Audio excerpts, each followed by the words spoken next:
Thursday night's class. This is week 4 of closed guard. We did a hook sweep.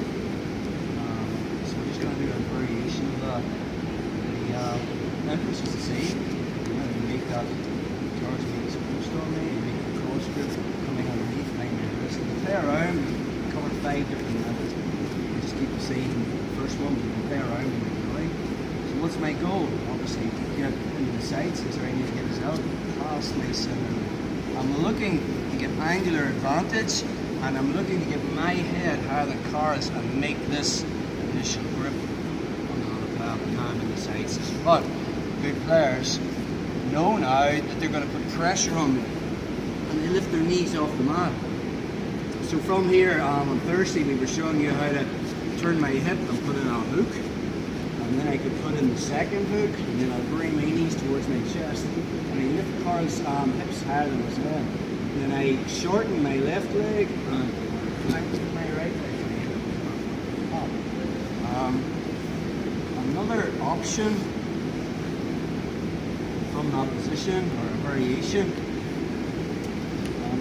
Dungannon talked a lot about in the first part of the instruction of concepts. They didn't really go into that because we probably wouldn't be doing techniques for the first month, but I'll sprinkle them along the way. It talks about double directionality, okay, whereby 2 forces on the sweep. And you notice when I done the last sweep,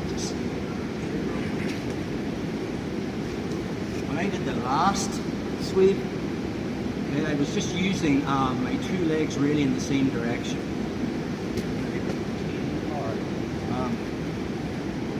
The best sweeps use 2 forces in opposite directions. I'll explain what we're doing this sweep. So from here, make the cross grip. Again, I'm not pushing to break this. I lift it above my head, and I pull with my knees, and then I redirect to get that angle. When I'm coming up, I want my head out of the cars. It's just the battle. But then he starts to put pressure on me. So now, Carl's head is above mine, the game changes to a sweeping game. I'm not going to try and take us back. So if I tried the floor sweep from here, the pendulum sweep, with Carl's knees off the mat, it's not going to happen. So that's when I'm going to swim in and make that initial hook. So all I'm going to do from here is, rather than putting in the second hook, I'm just going to start sweeping Carl to my left. Now if he does nothing and his leg isn't sprawled out, I go to sweep. But good players, when I'm here and I start to try and sweep Carl's going to like post on his right foot and just kind of hop in that position. So my right leg is sweeping to the west. I'm going to bring my left in and put it on his shin. Now I wait until I get Carl hopping by extending my right leg, and when he hops, I take him over. And there's such a good rotation of him. His hips just kind of turn, and again we'll end up more than likely in half guard top, and we'll just end up there. Okay, so again.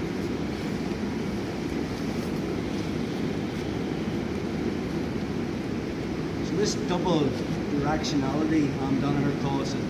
It's just, think of it like a scissor sweep.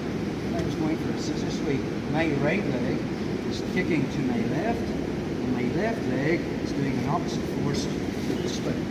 Okay, so the best sweeps use that kind of opposite, one kicking one way and the other one kicking the other way, taking the space of support underneath. You kind of want to be thinking about that principle when you're doing your sweeps.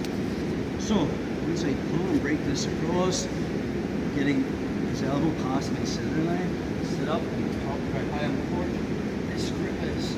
This is really going to help me rotate hard. The sweep isn't as effective if I don't have this. So again, he starts to put pressure on me. Once his knees come off the mat, I'm uncrossing my side scissor. I can turn my hip, put in my hook.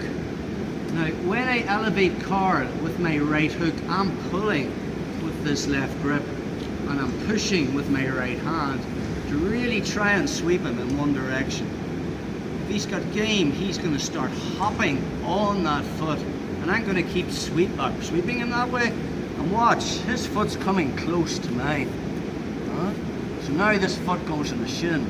So now it's one movement. My right is pushing west, and my left removes his base of support, which is obviously his right leg. And that rip is getting us back in the mat. I don't want Carl landing on his side. If Carl lands on the side, he wins the underhook, and he's into the whole half guard game. So this grip takes him over. I still have this. It's pushing on the hip, and now I'm coming up on the top. Even though it's half guard top, that's the position I want to be finding myself in. So again,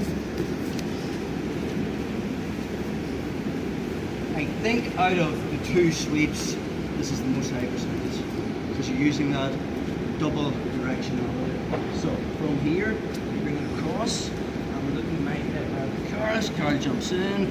Now we're into a sweeping game. This hook comes in. So this movement of pulling him, and I'm going to just try and hit the sweep. If Carl's feet aren't sprawled out wide, and he just kind of has them shoulder width apart, but his knees are off the mat, this will get him over. But smart players will widen their base.